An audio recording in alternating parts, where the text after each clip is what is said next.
Prudence recognizes the limits of what politics can achieve in the fallen world, and it emphasizes practical reasoning about contingencies and about the obstacles to achieving the greatest measure of justice possible in the fallen world.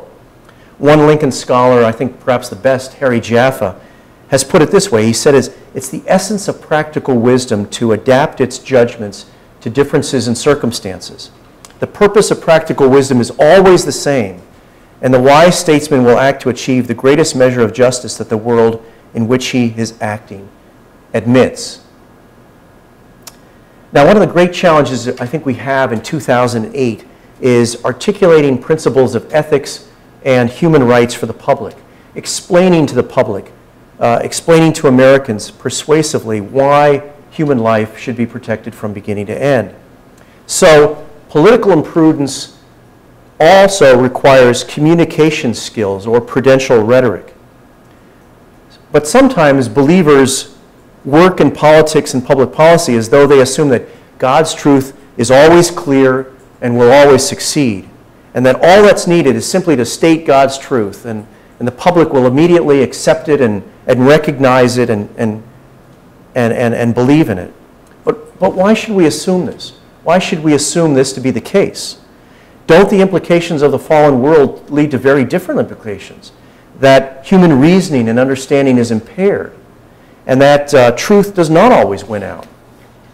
You know, you may recall Oliver Wendell Holmes' famous statement, I think it was in the Adkins case, that the test of truth is its ability to win in the marketplace of ideas. But this is absolutely a materialist conception that is flat out wrong. In contrast, we, I think, should grasp and act on the accuracy of sociologist Peter Berger's trenchant statement that ideas don't succeed in history because of their inherent truthfulness, but rather because of their connection to very powerful institutions and interests. And so I think we need, frankly, to have a greater passion for communicating to our fellow citizens with empathy. The fundamentals of communication are persuading your audience, and that requires knowing your audience as much as possible. We often fail because we simply want to get our point across without actually persuading our audience. In the media, I often use arguments of authority, arguments of principle, arguments of consequences, or a combination of these. Sometimes the most effective authority for a particular audience is not the Bible, but Oprah or Bono or some celebrity, frankly. And if that authority is persuasive, it's effective to use that authority. So prudential reasoning focuses on means and ends, highlights the wise use of power, recognizes the limitations of the fallen world and its constraints on political action, and emphasizes the possibility of future progress. Now let me briefly explain what prudence is not. Prudence differs from moral absolutism or moral perfectionism because it recognizes that we live in a world of limits and constraints. And it recognizes that what often prevents the ideal, achieving the ideal, is the obstacles around us. For example, Colgate professor Robert Cranach refers to the Kantian politics of moral imperatives, which is derived from a moral imperative of human dignity that extends spiritual precepts into the political realm without relying on prudence. In contrast to this politics of moral imperatives, Cranach says that the aim of political prudence is to achieve the best approximation of the temporal common good that is possible by balancing the competing demands of civil peace and moral virtue in an imperfect world. So prudence recognizes we live in an imperfect world and the consequences of that. Now, secondly, prudence is not pragmatism because it is oriented toward the good and it supplies the element of moral purpose that pragmatism often lacks. Prudence differs from pragmatism primarily because prudence is always oriented toward the good, toward good goals, toward a moral purpose. So it supplies the moral purpose that pragmatism so often lacks. And finally, prudence is not incrementalism. Up to now, you haven't heard me use the term incremental or incrementalism. And that's because an increment is simply a step. An incremental approach is a step-by-step approach. But that does not tell you what direction we're going in or what goal is being pursued. So incrementalism lacks the goal that prudence supplies. I think it's better to think of prudence as strategic and incrementalism as tactical.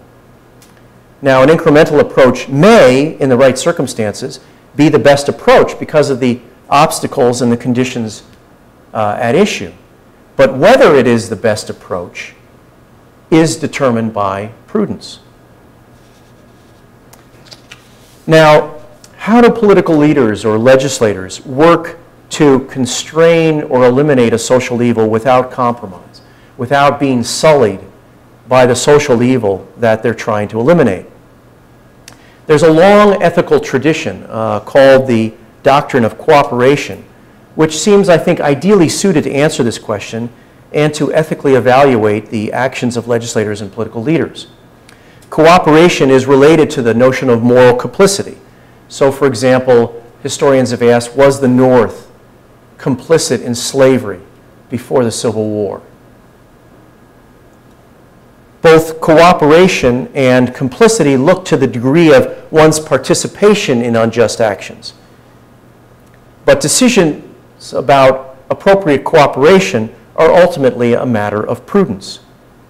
Very simply, cooperation is any assistance or agreement with another person in an unjust act. And the doctrine of cooperation is a rather precise tradition of moral reasoning, which applies, for example, to establishing legal fences around an unjust situation or an unjust law. And instead of using the epitaph of compromise, which we so often hear, I think it would be more fruitful to think about the distinctions of cooperation in evaluating political or legislative action. So let me, to be brief tonight, bypass the formal ethical distinctions between formal and material cooperation by emphasizing that there is no cooperation whatsoever, formal or material, if an individual does not contribute in some way to the wrongful action of the principal agent. If there's no help, there's no assistance in an unjust act, there's simply no cooperation whatsoever. So I think that prudence and this ethical doctrine of cooperation lead to this critical conclusion in politics and public policy. And that is that the combination of being oriented toward the good, toward moral purpose, and realizing that we live in a fallen world of limits and constraints, that helps us understand that when we cannot completely eliminate a social evil, we can work to limit it through regulations or partial prohibitions. And to be more precise, the doctrine of cooperation applies in establishing legislative offenses around a social evil by looking at three things. It requires a careful evaluation of the intent of the legislator or the public official, the means employed, and an understanding of the legal and practical constraints on the legislator or the political leader's action, including the effect of shifting votes that legislators face working within the structure of majority rule. So it focuses or looks at intent, means, and context. Intent, means, and context.